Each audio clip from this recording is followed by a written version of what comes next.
கற்போம் கற்பிப்போம். வணக்கம்.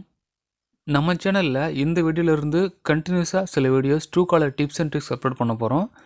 ஸோ ட்ரூகாலர் டிப்ஸ் அண்ட் ட்ரிக்ஸை தெரிஞ்சுக்கிறதுக்கு நம்ம சேனலை மறக்காமல் சப்ஸ்கிரைப் பண்ணிக்கோங்க.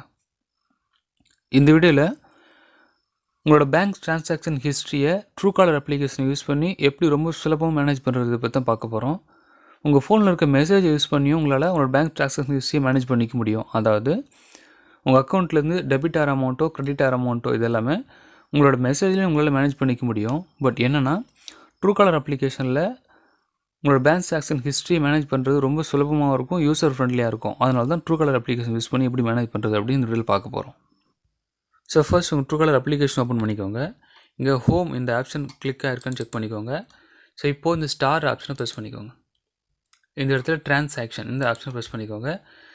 ஸோ இங்கே ஃபஸ்ட்டு ஆல்னு டேப் கொடுத்துருப்பாங்க. இந்த ஆல் டேப்பில் தான் உங்கள் அக்கௌண்ட்லேருந்து கிரெடிட் ஆன அமௌண்ட்டும் டெபிட் ஆன அமௌண்ட்டும் உங்களால் மேனேஜ் பண்ணிக்க முடியும். ஸோ நான் ஏன் ரொம்ப சுலபமாக மேனேஜ் பண்ணலாம் அப்படின்னு சொன்னேன் அப்படின்னா, இந்த இடத்துல உங்கள் அக்கௌண்ட்டுக்கு டெபிட் ஆன அமௌண்ட் எல்லாமே ஆரஞ்சு கலரில் ஷோ பண்ணணும், கிரெடிட் ஆன அமௌண்ட் எல்லாமே க்ரீன் கலரில் ஷோ பண்ணணும். ஸோ ஞாபகம் வச்சுக்கோங்க, டெபிட் ஆனது ஆரஞ்சு கலர், கிரெடிட் ஆனது க்ரீன் கலர். இது வச்சு ரொம்ப சுலபமாக நீங்கள் உங்கள் அக்கௌண்ட்டை மேனேஜ் பண்ணிக்க முடியும். ஒருவேளை உங்கள் ஃபோனில் நீங்கள் மல்டிபிள் அக்கௌண்ட் பயன்படுத்துகிறீங்க அப்படின்னு வச்சுக்கோங்க, இங்கே கீழே ஃபில்டர் ஆப்ஷன் கொடுத்துருப்பாங்க. கிளிக் பண்ணி உங்களுக்கு தேவையான பேங்க்கை மட்டும் நீங்கள் செலக்ட் பண்ணி ஃபில்ட்ரு பண்ணியும் பயன்படுத்திக்கலாம். ஸோ இப்போ நான் ஃபில்ட்ரு பண்ணிவிட்டேன். ஃபில்ட்ரு பண்ணதுனால ஒரே ஒரு பேங்க் மட்டும் தான் எனக்கு ஷோ பண்ணுது. ஸோ இந்த ஒரு பேங்க்கில் மட்டும் என் அக்கௌண்ட்டில் எவ்வளோ கிரெடிட் ஆகிருக்கு எவ்வளோ டெபிட் ஆகிருக்கு நம்ம பார்த்துக்க முடியும். ஸோ இப்போ நம்ம மொத்தமாக பார்த்தோம், அதாவது கிரெடிட் ஆனது டெபிட் ஆனது எல்லாமே ஒரே டேப்பில் மொத்தமாக காமிக்குது. எனக்கு கிரெடிட் ஆனது மட்டும் தனியாக வேணும், இல்லை டெபிட் ஆனது மட்டும் தனியாக வேணும் அப்படின்னா அதுக்கு ஒரு ஆப்ஷன் கொடுத்துருக்காங்க. ஸோ எங்கள் டெபிட்னு ஒரு டேப் கொடுத்துருப்பாங்க, கிரெடிட்னு ஒரு டேப் கொடுத்துருப்பாங்க. ஸோ உங்களுக்கு டெபிட் ஆனது மட்டும் பார்க்கணும் அப்படின்னா டெபிட் ஆப்ஷனை ப்ரெஸ் பண்ணிக்கோங்க. ஸோ உங்களுக்கு தேவையான பேங்க்கை நீங்கள் செட் பண்ணிக்கோங்க.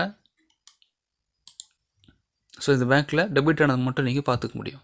ஸோ அது மட்டும் இல்லாமல் எந்த டேட்டில் உங்கள் அக்கௌண்ட்டில் ட்ரான்சாக்ஷன் நடந்திருக்குன்னு உங்கள் டேட்டும் மென்ஷன் பண்ணியிருப்பாங்க. ஸோ டேட்டை வச்சு இந்த ட்ரான்சாக்ஷன் என்றைக்கு நடந்திருக்குன்னு நம்ம பார்த்துக்கலாம். இந்த ட்ரான்சாக்ஷனை இன்னும் டீட்டெயிலாக நீங்கள் பார்க்கணும் அப்படின்னா உங்களுக்கு தேவையான அமௌண்ட்டுக்கு நேராக கிளிக் பண்ணுங்கள். இப்போ அந்த மெசேஜ் உங்களுக்கு ஜஸ்ட்டு ஹைலைட் பண்ணி உங்களுக்கு ஷோ பண்ணும். ஸோ இதை வச்சு டீட்டெயிலாக அந்த ட்ரான்சாக்ஷன் நீங்கள் பார்த்துக்க முடியும். ஸோ இந்த ஆப்ஷனை பயன்படுத்தி உங்கள் அக்கௌண்ட்டில் டெபிட் ஆன அமௌண்ட்டும் சரி கிரெடிட் ஆன அமௌண்ட்டும் சரி உங்களால் ரொம்ப குயிக்காக யூசர் ஃப்ரெண்ட்லியாக பார்த்துக்க முடியும். அது மட்டும் இல்லாமல் இந்த ஸ்க்ரீனோட டாப்பில் ஒரு சர்ச் ஆப்ஷன் கொடுத்துருப்பாங்க. ஸோ உங்களுக்கு தேவையான அமௌண்ட்டை நீங்கள் சர்ச் பண்ணியும் குயிக்காக எடுத்துக்கலாம். இந்த வீடியோ உங்களுக்கு பிடிச்சிருந்தால் லைக் பண்ணுங்கள். அண்ட் டிப்ஸ் அண்ட் ட்ரிக்ஸை தெரிஞ்சுக்கிட்டு நம்ம சேனலை மறக்காமல் சப்ஸ்கிரைப் பண்ணிக்கோங்க. நன்றி.